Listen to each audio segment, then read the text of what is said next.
Hello everyone, class 11 physics तक आपने पढ़ लिया है motion in straight line, link share किया था। अब आगे हम लोग चलेंगे मोशन इन प्लेन। प्लेन में हम मोशन को पढ़ेंगे, स्टडी करेंगे उसके बारे में।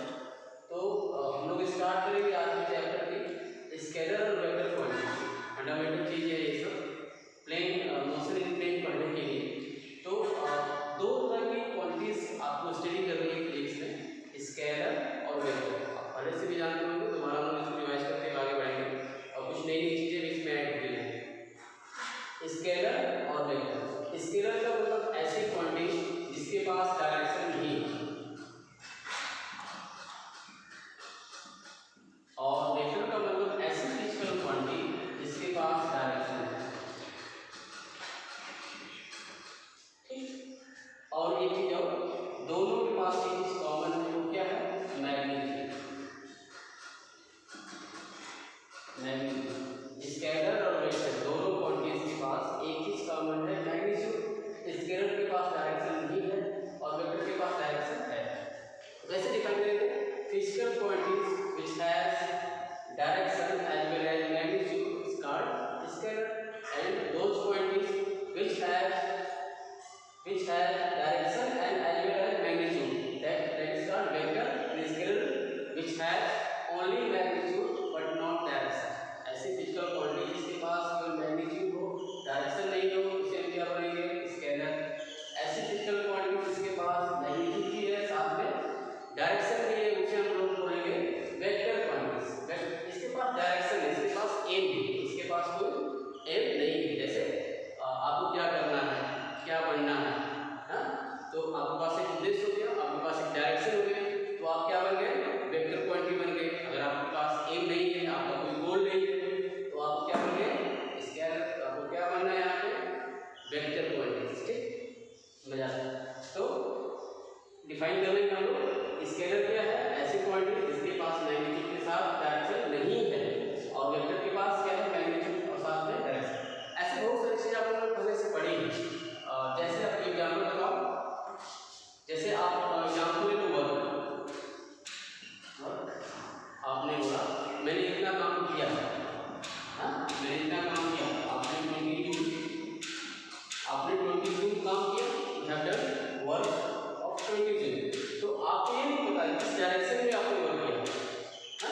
आपने बस 22 काम किया, लेकिन किस डायरेक्शन में आपने काम किया ये यहाँ पे डिसाइड नहीं हो पा रहा। तो वर्क कैसी क्वांटिटी है? Scalar quantity. इसकी पढ़े होंगे आप पहले से, इसकी 5 मीटर पर सेकेंड। सपोज है आप 5 मीटर पर सेकेंड की स्पीड से कहीं जा रहे हैं, मूवमेंट कर रहे हैं, तो इसमें डायरेक्शन नहीं है। यह है डायरेक्शन है, इसमें डायरेक्शन नहीं है। इसे क्या बोलेंगे हम? Scalar quantity. और बहुत सारी फिजिकल क्वांटिटीज है, जैसे डिस्टेंस। आपने 2 किलोमीटर चल के अपने घर से आप यहाँ पे आए, स्कूल में आए, लेकिन आपको ये नहीं पता है किस डायरेक्शन में आपने चला, किस डायरेक्शन में आपकी स्पीड है, या फिर किस डायरेक्शन में आपका वर्क है। इसमें कहीं भी आपको डायरेक्शन नहीं मिल रहा है, और ना तो यहाँ पर जरूरत है। तो ऐसी क्वांटिटी जिसके पास केवल मैग्नीट्यूड हो, उसे हम क्या बोलेंगे? Scalar quantity. वेक्टर का कुछ एग्जाम्पल देखते हैं। जैसे आपका फोर्स आपने बोला फोर्स 5 न्यूटन वेट, आपने फोर्स लगाया, कितना उसका मैग्नीट्यूड है? 5 न्यूटन का मैग्नीट्यूड है। किस डायरेक्शन में लगाया आपने? वेस्ट में लगाया ना, वेस्ट में लगाया। तो यहाँ पे क्या है? मैग्नीट्यूड भी है और साथ में क्या है? डायरेक्शन। इसलिए कैसी क्वांटिटी है? Vector quantity. कुछ और लेते हैं एग्जाम्पल। वेलोसिटी 5 मीटर पर सेकेंड इज। तो ठीक है, वेलोसिटी स्पीड का बड़ा है। वेलोसिटी यहाँ पर भी एरिया है इसका, मैग्नीट्यूड 5 मीटर पर सेकेंड इसकी स्पीड है, लेकिन अब वहाँ पे इसके साथ डायरेक्शन भी हो गया कि जा रहा है इस डायरेक्शन में, यानी कि उसके पास मैग्नीट्यूड भी हो गई और साथ में क्या हो गया? डायरेक्शन। कोई बंदा जा रहा है 5 मीटर पर सेकेंड के हिसाब से और इस डायरेक्शन में, यानी कि उसके पास मैग्नीट्यूड भी है और साथ में क्या है? डायरेक्शन। तो ये कैसी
वेक्टर। रिप्रेजेंटेशन ऑफ वेक्टर, किसी वेक्टर को हम कैसे रिप्रेजेंट करेंगे, कैसे दिखाएंगे। सामने पड़ा हुआ है क्या है, देखिए मैंने एरो ऐसे ड्रॉ करी, मैंने कैसे एरो ड्रॉ करी, ठीक। तो यहाँ से इसका जो लेंथ है ये, यहाँ से इसका, इससे दो चीजें हैं, एक तो इसका 10 है और इसे बोलते हैं 10, इसे बोलते हैं 10 और इसे बोलते हैं हेड, ठीक। तो ये 10 है और हेड, इसमें जो इसकी एरो की लेंथ है ये यहाँ से लेकर यहाँ तक, इसे बोलते हैं इसका मैग्नीट्यूड। क्या बोलते हैं इसको, मैग्नीट्यूड। किसी भी एरो की जो लेंथ होती है वो क्या बताती है, मैग्नीट्यूड। और ये वाला चीज ये इसका पैड, इसका लेंथ ये क्या बताएगा, डायरेक्शन। दोबारा सुनिए, एरो मैंने ड्रॉ करी, इसकी जो लेंथ है वो क्या बताएगी, मैग्नीट्यूड। इसका जो ये वाला हिस्सा है एरो ये क्या बताएगा, डायरेक्शन। इसमें दोनों चीजें आ गई, मैग्नीट्यूड और डायरेक्शन। इसका जो आगे वाला जो फ्रंट पोर्शन है उसे बोलते हैं हम हेड, इसे क्या बोलते हैं, इसको बोलते हैं नॉर्मल चीजें, कोई खास नहीं, ठीक। अब तक हमने समझ लिया कैसे इसको रिप्रेजेंट करेंगे। अगर हमें लिखना है, राइट करना है किसी भी ऐसी क्वांटिटीज को जो वेक्टर है, तो उस क्वांटिटी के ऊपर हम ऐसे एरो लगाते हैं। अगर हमें फिजिकल क्वांटिटी हमारी दी है तो हम उसके ऊपर एक एरो लगाएंगे, इसका मतलब ये वेक्टर क्वांटिटी हमारे पास वेलोसिटी है, इसके ऊपर हम एरो लगाएंगे, इसमें क्या है, क्या है, वेक्टर क्वांटिटी। हमारे पास फोर्स है, इसके ऊपर हम एरो लगाएंगे, समझ में आ जाएगा हमें कि फोर्स कैसी क्वांटिटी है, वेक्टर क्वांटिटी, ठीक। मान लीजिए अगर हमें ऐसा लिखा हो, जैसे मैंने लिखा v 4 यूनिट साउथ, ये क्या है, वेक्टर क्वांटिटी। इसमें जो इसकी मैग्नीट्यूड है 4 यूनिट है, 4 यूनिट का मतलब 4 मीटर हो सकता है, किलोमीटर, जो भी मीटर है, जो भी यूनिट है, और इसके साथ इसका डायरेक्शन क्या हो गया, साउथ। अगर हमें ऐसा लिखा उसके ऊपर एरो नहीं लगा हुआ है, तो ये क्या है, ये इसका केवल मैग्नीट्यूड है, इसमें लिखा देखो, इसके ऊपर एरो नहीं लगा हुआ है, क्या बोलोगे इसको, 4 यूनिट। फोर क्या है, इस वेक्टर की यूनिट है जिसमें डायरेक्शन नहीं है। एक और, तो ये मैग्नीट्यूड लिखने का तरीका है। अगर आपकी क्वांटिटी के ऊपर एरो नहीं लगा हुआ है तो समझिए कि मैग्नीट्यूड है। या दूसरा तरीका है ये mod of vector v, mod of vector v। हमने वेक्टर v बना के इसको मॉड में कर दिया, ये भी क्या तरीका है, मैग्नीट्यूड लिखने का। यानी कि वेक्टर v का मैग्नीट्यूड कितना है, उसकी वैल्यू कितनी है, डायरेक्शन नहीं है, तो उसकी वैल्यू कितनी है, 4 यूनिट। कई कई किताबों में वेक्टर को हेडलाइन में आता है, थोड़ा सा मोटे में लिखता है, तो भी हमको समझना चाहिए कि वेक्टर क्वांटिटी है। हालांकि हमें जो लिखना है प्रैक्टिकल चीजें में अपने कॉपी में, नोटबुक में, तो हमेशा हम वेक्टर लिखने के लिए क्या करेंगे, एरो इस्तेमाल करेंगे। जैसे मान लो हमें लिखना है force is equal to 500 newton south, तो हमें लिखना है, रिप्रेजेंट करना है फोर्स 500 न्यूटन साउथ। तो अब तो इतना लंबा स्केल कैसे बनाया जाएगा, इसको आप अपने हिसाब से स्केल बना सकते हैं। इसे ड्रा करेंगे, इसे क्या बोलेंगे, 500 न्यूटन, डायरेक्शन क्या रखेंगे, साउथ। अब ये कितना लेंथ होता है, आप इसके बना सकते हैं, let 100 newton is equal to 1 centimetre, ठीक। लेट मान लेंगे 100 न्यूटन के बराबर क्या है, 1 सेंटीमीटर है। तो अब आपको, अब इसके हिसाब से आपको ड्रा करना है 500 न्यूटन, 500 न्यूटन। तो आप क्या करेंगे, 5 सेंटीमीटर की लंबी लाइन ड्रा करेंगे और उसे बोल देंगे क्या है, 500।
B vector C. सबकी डायरेक्शन एक जैसे है, ठीक। लेकिन हमें इसमें इतना ध्यान रखना है, इसके मैग्नीट्यूड से हमें कोई मतलब नहीं है, इसके मैग्नीट्यूड से हमें कोई मतलब नहीं है। बस वेक्टर क्या होना चाहिए, उसकी डायरेक्शन क्या होनी चाहिए, एक जैसी होनी चाहिए, ए बी सी। और आपको कनेक्शन पता होगा, दो पैरेलल लाइंस के बीच में कितना एंगल बनता है, एंगल कितना बनता है, 0 डिग्री। यानी कि अगर दो पैरेलल हैं तो उनके बीच कितना एंगल बनेगा, 0 डिग्री। ऐसे मैग्नीट्यूड डिफरेंस कर सकता है, छोटा बड़ा हो सकता है, लेकिन डायरेक्शन क्या है, एक जैसे। तो ऐसे वेक्टर्स जिनके बीच में एंगल कितना बने, 0 डिग्री, उसे हम लोग क्या बोलेंगे, पैरेलल। ठीक। एंटी पैरेलल, इसकी बात करते हैं। एंटी पैरेलल क्या है, एक वेक्टर दिया ए, वेक्टर एक वेक्टर दिया वेक्टर बी, ये दोनों कैसे देखते हैं, क्या एक ही डायरेक्शन जा रहा है, ये जा रहा है इस तरफ, ये जा रहा है इस तरफ, डायरेक्शन सेम है, सेम नहीं है। ठीक। इसको उठाकर हम यहाँ देखते हैं, ऐसे इसको उठा कर सकते हैं वेक्टर ए, या इसको, दोनों सेम वेक्टर है, वेक्टर ए, इसे बोलते हैं शिफ्टिंग ऑफ वेक्टर्स। वेक्टर ये ऐसा वेक्टर बना हुआ है तो यही सेम वेक्टर हम यहाँ कर सकते हैं, बशर्ते तो उसके मैग्नीट्यूड में और उसकी डायरेक्शन में कोई डिफरेंस नहीं आना चाहिए, इसे बोलते हैं shifting of vectors. B vectors को हम यहाँ भी ड्रा कर सकते हैं, लेकिन ये जो इसका मैग्नीट्यूड है वो और जो इसकी डायरेक्शन है वो दोनों में कोई डिफरेंस लाए बिना सेम चीज हम यहाँ ड्रा कर सकते हैं, इसे बोलेंगे शिफ्टिंग। तो अब देखो ये इधर है और इधर है, इसके बीच में कितना एंगल बना, 180। तो हमेशा ऐसे दो वेक्टर जिनके बीच एंगल कितना हो, 180, जस्ट अपोजिट हो, उसे हम बोलेंगे एंटी पैरेलल। पैरेलल कितना बन रहा है एंगल दोनों के बीच में, 0 डिग्री, यहाँ कितना बन रहा है, 180 डिग्री। याद रखेंगे 0 degree 180 degree. Collinear vector, collinear का मतलब समरेखी, समरेखी का मतलब एक लाइन है, जैसे ये देखो सब कैसे वेक्टर है, कोलिनियर। देखो एक ही लाइन है, एक ही लाइन, जैसे लाइन लगाते हो एक ही लाइन, तो इसे क्या बोलेंगे, ऐसे सारे वेक्टर्स जो एक ही लाइन में, इसे क्या बोलेंगे, कोलिनियर। ठीक। कोप्लैनर, थोड़ा समझना पड़ेगा, कोप्लैनर। कोप्लैनर का मतलब ऐसे वेक्टर्स, ऐसे दो वेक्टर, 3 वेक्टर, 4 वेक्टर जो एक ही प्लेन में हो, एक ही प्लेन, जैसे प्लेन आप समझ रहे हैं, जैसे इस रूम में हम लोग हैं, ये प्लेन है, ये प्लेन है, सामने की दीवार एक अलग प्लेन है, ये दीवार एक अलग प्लेन है, ये दीवार एक अलग प्लेन है। तो ऐसे वेक्टर जो एक ही प्लेन में हो उसे क्या बोलेंगे, कोप्लैनर। जैसे जैसे हमने दो वेक्टर ले लिया, जैसे हमने दो वेक्टर ले लिया, ऐसे ऐसे एक वेक्टर और एक दूसरा वेक्टर, क्या एक कोप्लैनर है, तो हाँ है। हमने एक प्लेन ले लिया, देखो हमने एक प्लेन ले लिया, ऐसे एक प्लेन में आ गया दो। ठीक। तो ऐसे कोई भी वेक्टर जो एक प्लेन में हो उसे हम क्या बोलते हैं, कोप्लैनर। और आप जब भी दो वेक्टर लेंगे, सबसे इंपॉर्टेंट बात यह है कि आप जब भी दो वेक्टर लेंगे तो हमेशा कोप्लैनर होंगे। इसको आपको ऐसे रखें तभी एक प्लेन बन जाएगा, ऐसे इस प्लेन में आ जाएंगे। आप इसको ऐसे रखें तभी एक प्लेन में आ जाएगा, ऐसे। ठीक। आप इसको जैसे रखें वैसे रखें, दोनों एक प्लेन में आ जाएगा। लेकिन यही बात 3 वेक्टर नहीं होती है। 3 वेक्टर में तीनों वेक्टर्स एक प्लेन में भी हो सकते हैं या फिर अलग अलग हो सकते हैं। जैसे हमने एक वेक्टर लिया ऐसे, ये दो वेक्टर हो गए, और एक ऐसे भी लिया, तो देखो ये तो आ गया, ये दो वेक्टर तो आ गए प्लेन में, लेकिन ये वेक्टर इधर चला जाए तो, और ऐसे ले लें, 3 वेक्टर ऐसे ले लें, ऐसे ले लें, देखो तीनों एक प्लेन में आ गए। तो 3 वेक्टर में और में नॉट में कोप्लैनर है। 3 वेक्टर प्लेनर हो भी सकते हैं और कोप्लैनर नहीं भी हो सकते हैं, लेकिन 2 वेक्टर आप लेंगे तो यहाँ कोई भी 2 वेक्टर वो हमेशा कोप्लैनर होगा अगर आपस में कनेक्ट है। आपस में कनेक्ट ये नहीं कि ये वेक्टर यहाँ ले, एक वेक्टर वहाँ ले, एक वेक्टर आप यहाँ ले लें, एक वेक्टर आप यहाँ लेंगे, आप बोलेंगे नहीं सर 2 वेक्टर ले लिया, दोनों कोप्लैनर नहीं है, क्योंकि इसका तो अलग प्लेन है, इसका अलग प्लेन है। तो आपस में कनेक्शन उनका है, आपस में जुड़े हुए हैं, तो 2 वेक्टर हमेशा दुनिया से कहीं भी ले गया, हमेशा क्या होगा, कोप्लैनर होगा।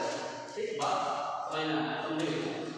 कंकरेंट ना, कंकरेंट का मतलब होता है, कंकरेंट का मतलब होता है acting at same point, acting at same point. जैसे मान लो कोई ऑब्जेक्ट है, इसको कोई बंदा इधर फोर्स लगा है, कोई इधर खींच रहा है, हो सकता है कोई इधर खींच रहा हो, फोर्स वेक्टर पॉइंट। देखो तीनों फोर्स कहाँ काम कर रहे हैं, एक ही पॉइंट पे काम कर रहे हैं, सबका ध्यान इसी पे है कि हमको इधर खींच ले जाना है।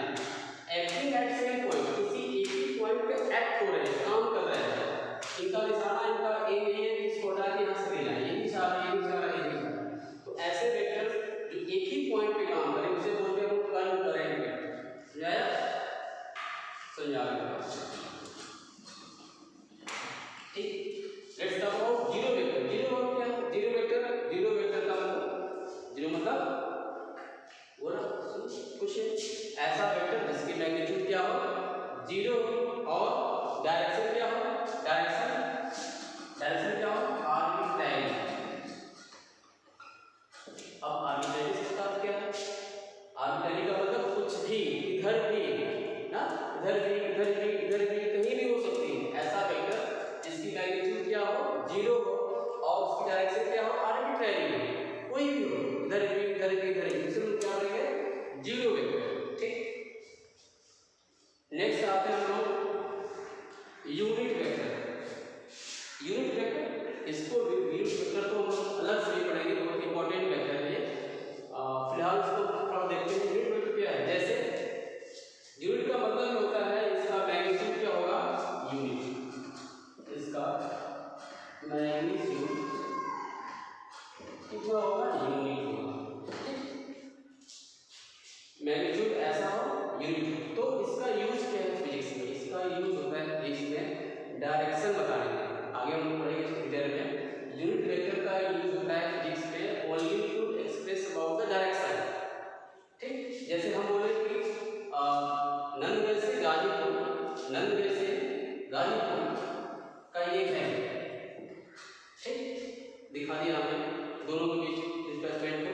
तो अब इसका, इसके बीच में अगर हमें यूनिट वेक्टर ड्रा करना होगा, चाहे ऐसा समझो एक वेक्टर है, वेक्टर ए, एक वेक्टर है, वेक्टर ए, इसके पास इतना मैग्नीट्यूड है और ये इसकी डायरेक्शन है।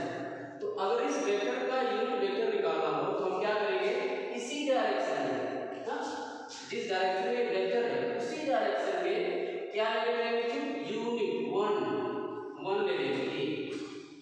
ठीक। दोबारा सुनो, एक वेक्टर ए है, इतना उसके पास मैग्नीट्यूड यहाँ से यहाँ तक, और ये उसकी डायरेक्शन। अगर हमें बोला जाए कि वेक्टर ए का यूनिट वेक्टर बताइए तो हम क्या करेंगे, इसी डायरेक्शन में, सेम डायरेक्शन में मैग्नीट्यूड वन लेंगे, वन, उसे हम क्या बोलेंगे, क्या है हमारा यूनिट वेक्टर, और उसे क्या बोलेंगे, ए कैप, क्या बोलेंगे उसको, ए कैप। हमने ऐसे ए बनाया, ए, और उसके ऊपर कैप लगा दिया, टोपी बना दिया ना, टोपी का मतलब यूनिट। और ये किसका है यूनिट वेक्टर, ये वेक्टर ए का यूनिट वेक्टर है, किसका है, ये वेक्टर ए का यूनिट वेक्टर है, यानी कि इसकी डायरेक्शन वही होगी जो कि ए की है, लेकिन इसका मैग्नीट्यूड वन होगा और डायरेक्शन इसकी ए की। तो आगे हम लोग दोबारा